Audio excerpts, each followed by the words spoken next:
মুসা নবী একদিন আল্লাহর কাছে কয়, আল্লাহ ফেরাউন এত জ্বালান জ্বালায়, তুমি কি ফেরাউনকে গজব দিয়া ধ্বংস করতে পারো না?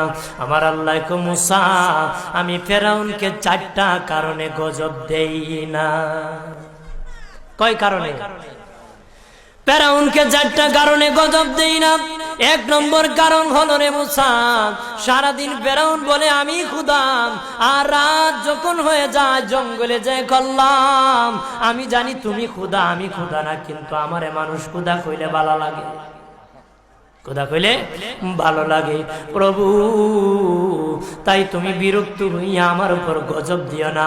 আল্লাহ বলে, মুসা রে ওই ফেরাউনের রাত্রির দুয়ার কারণে আমি আল্লাহ তার উপর গজব দেই না।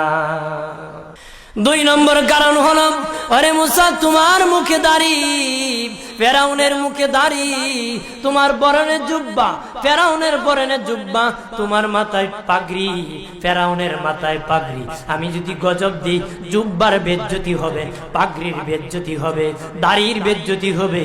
মুসা রে ওই জুব্বার পাগড়ির ইজ্জত রক্ষার কারণে আমি আল্লাহ ফেরাউনকে গজব দেই না।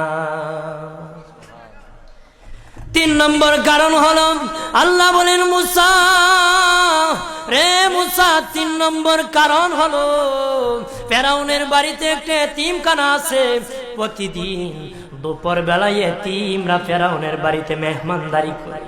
তারা খাওয়ার পরে আমি আল্লাহর কাছে দোয়া করে, আল্লাহ তুমি যদি গুসা হয়ে ফেরাউনকে গজব দিয়ে ধ্বংস করে দাও, আমরা এতিমকে কে খাওয়াইবে রে আল্লাহ, আমাদের দুয়ার বরকতে ফেরাউনকে গজব দিও না। আল্লাহ বলে, মুসা রে এতিমের দুয়ার কারণে আমি আল্লাহ গজব দেই না।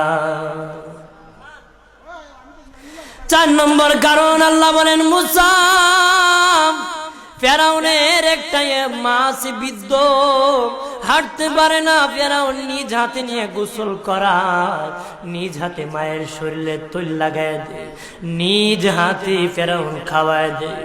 যখন খাওয়ানোর পরে মা বিছানার মধ্যে ঘুমায় যায়, ওই ফেরাউনের মা আমার কাছে 2টা হাত বাড়ায়, আল্লাহ আমার ফেরাউনকে যদি গজব দিয়ে ধ্বংস করে দাও, আমি মায়ের সেবা কে করবে?